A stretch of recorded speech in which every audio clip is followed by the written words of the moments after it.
You must have made that comment, Ninja, before I finished my statement. From Cornelia Small, every star player, role player, and bench player will be gunning to embarrass them so they can be known as the ball stopper. That may be true, but there's this narrative out there that they're going to play roughhouse with these kids, that they're going to play roughhouse with Lonzo Ball when he gets to the NBA, despite his father. I don't believe that. No, there'll probably be a semblance of extra defense, given to this guy because he is who he is. But you can make that statement for pretty much any top player in the NBA. You don't think NBA players defensively go out to try to be the guy to stop Steph Curry each and every night? You don't think guys that go up against James Harden, make it a point to try to stay in front of him and not, the old saying, you can't stop him, but you can only hope to contain him? You don't think cats try to contain James Harden every night? You don't think they try to contain Russell Westbrook every night, LeBron James? So that's really no different than a normal night. No. The whole roughhousing thing where I've seen a couple of cats on TV talk about they're going to give him an extra bowl or whatever. Ain't nobody going to do that. That's ridiculous. From J. Clyde Censored, folks, you're saying used to black fathers being present and vocal in their pro-son's career. Y'all used to the single mothers. It might be a point. From Cornelia Small, Barkley got the biggest shape. If he should win, it would be based on his big body. Right. I would think that he would back down. This is crazy. This is real barbershop talk here. I would think that Barkley, which he used to be the master of, when he played in the NBA, he just back cats down to the block and just, dipsy-do, go underneath him or whatever and get a layup. But listen, the LeVar Ball cat don't look like he a small dude to me. He don't look like he 340 pounds like Chuck, but he look like he a good 260, 270. He ain't no small dude. No. From T-Dub, there's no guarantee that these kids will be stars. This is a waste. People thought Travis Best would be a killer in the league, too. Oh, my gosh. There's a ton of players that people thought would be great NBA players and turned out to be bad. I mean, that's an obvious, easy statement. If you watch basketball, period. I mean, so many have fallen under that category. I don't know. And maybe LeVar Ball, once again, he's smart as a fox. Maybe he knows this. And maybe that's why he's trying to secure this money up front. Okay? And talking about getting $1 billion just off of hype alone. Maybe he understands that his sons won't get or get to the next level and won't be, that great of players. But if you're trying to negotiate and secure $1 billion deal in advance, and once again, I think this is more so. I don't think that he really thinks he's going to get $1 billion. All right? It's in negotiation. You start out high and you go low. All right? You shoot for the stars and you get the moon or whatever that saying is. So he's saying $1 billion. LeVar Ball will be happy with $100 million. Right. But if that's $100 million that he got because of the conversation about his kids and he gets that guaranteed beforehand and these kids do fizzle out, then who's the dummy?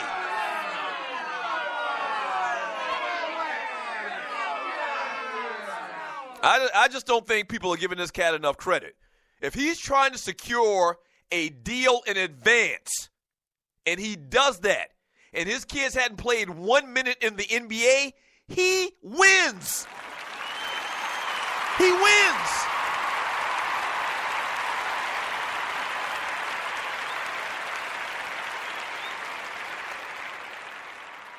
He wins. He's trying to get upfront money before they play a minute in the NBA.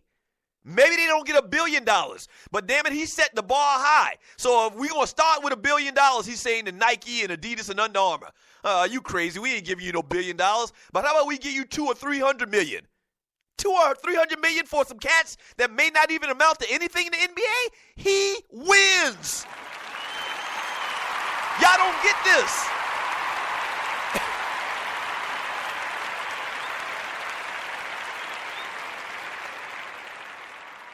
He wins. He wins. I acknowledge he probably ain't getting no $1 billion, okay? He's not getting $1 billion. But any money that they get guaranteed up front before Lonzo plays a minute in the NBA is a win. And you could probably say that it's because of the conversation created by and this false kind of like persona image of Lonzo Ball being this great player. All right? You remember when LeBron was coming out of high school, and a lot of these cats, Kobe, they get these big deals in advance because of what they're projected to be down the road. All right? A lot of time it's all just kind of like we want to make sure that we secure this guy. We want to make sure that we secure this guy in the event that he blows up, in the event that he's the next Michael Jordan, in the event that he's the next Magic Johnson, whatever. That's it. They got this money. You think Nike and Adidas and Under Armour don't got this money?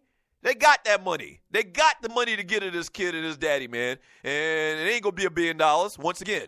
But whatever it is more than what he would have got if his daddy didn't create this hype and this conversation around his son. So I love it.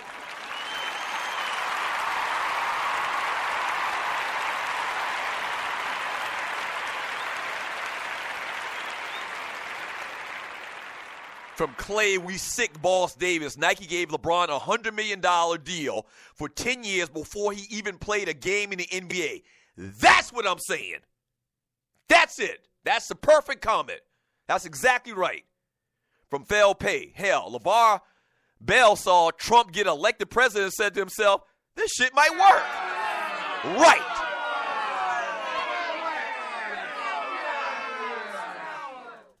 Exactly. Right. Exactly. Man, Donald Trump being president of the United States of America, all bets off. All bets off. All common sense is thrown out of the window when Donald Trump is elected president of the United States of America.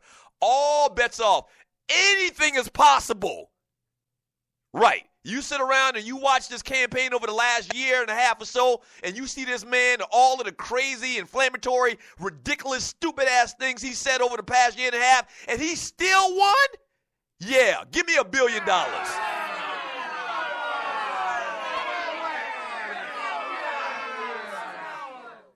Give me $1 billion. Yeah, give me $1 billion.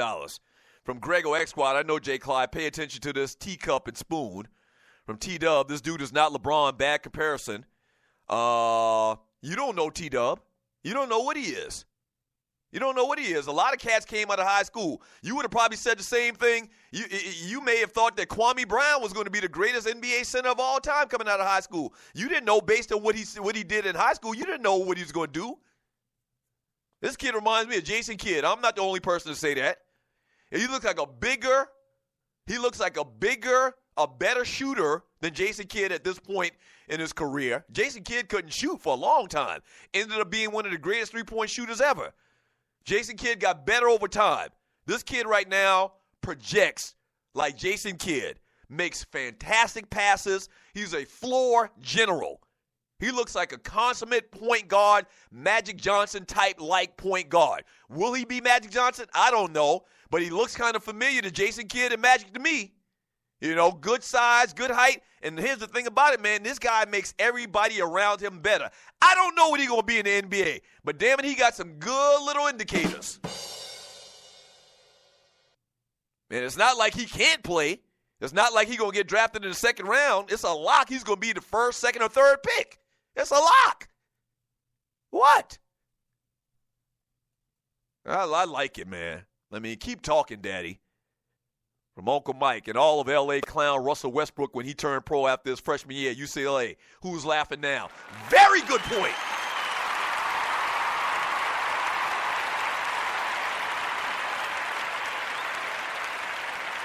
Very good point. Very good point. Russell Westbrook was crazy for coming out when he did. He came out early. Russell Westbrook was like a walk-on or received a scholarship very late in his high school career. Like he wasn't on nobody's radar. This man about to win the MVP. Whatever. Believe in yourself. Believe in yourself. Star bracket champ Lord. Mike Bibby also was projected as the next Jason Kidd too. I ain't never projected no Mike Bibby as no next Jason Kidd.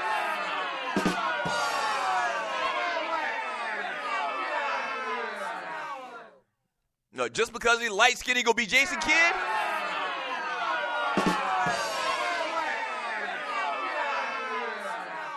I ain't never thought no Mike Bibby was going to be the next Jason Kidd. Jason Kidd was a big point guard.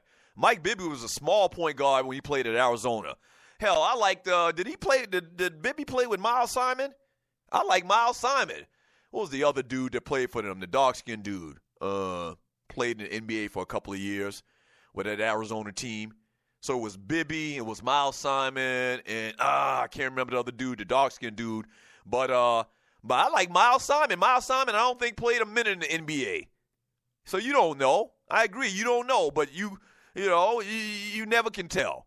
You never can tell. Damn it, if you don't love yourself, who else gonna love you? I always tell my daughters, man, love yourself. Don't let nobody else take away your joy. Love yourself. Like the great Ric Flair used to say, I don't care if nobody loves me. It's because I love myself. And that's the motto I live by every day. I love myself.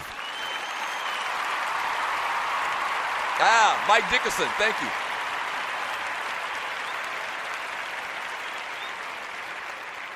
Yeah, it was Mike Dickerson.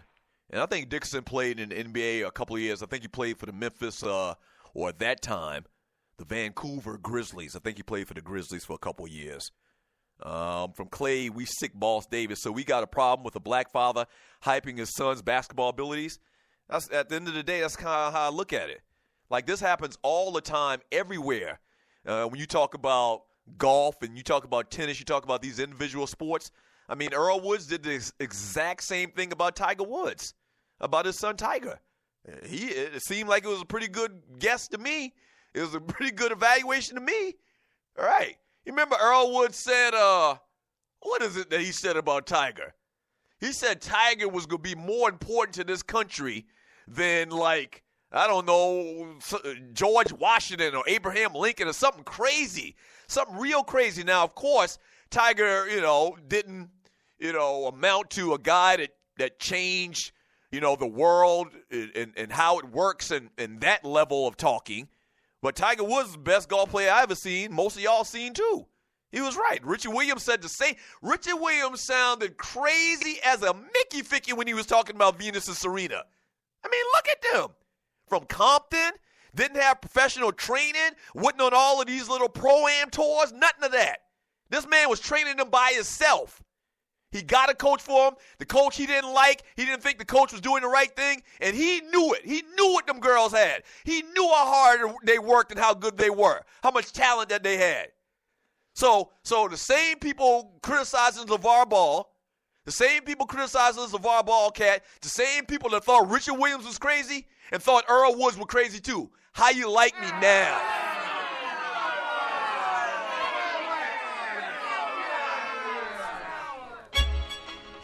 And once again, for the record, I'm not saying they're going to turn out to be fantastic players. But damn it, you don't know. I hate that term hate. I hate that term hating. It's used too much. It sounds like some damn hating to me.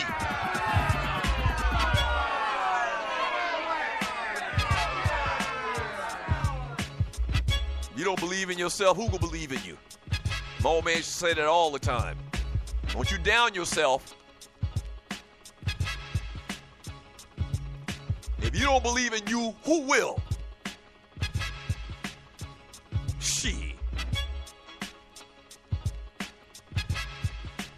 My daddy was a LeVar Ball of Moncks going to South Carolina back in 1977.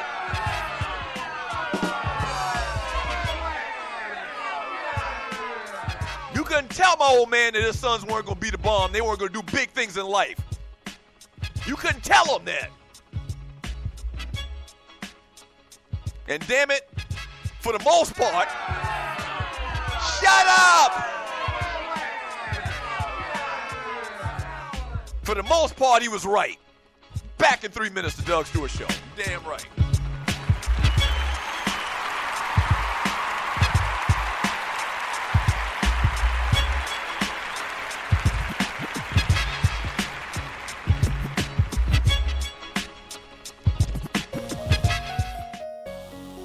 So we've been friends for a while now, and I've seen you go through ups and downs with other women.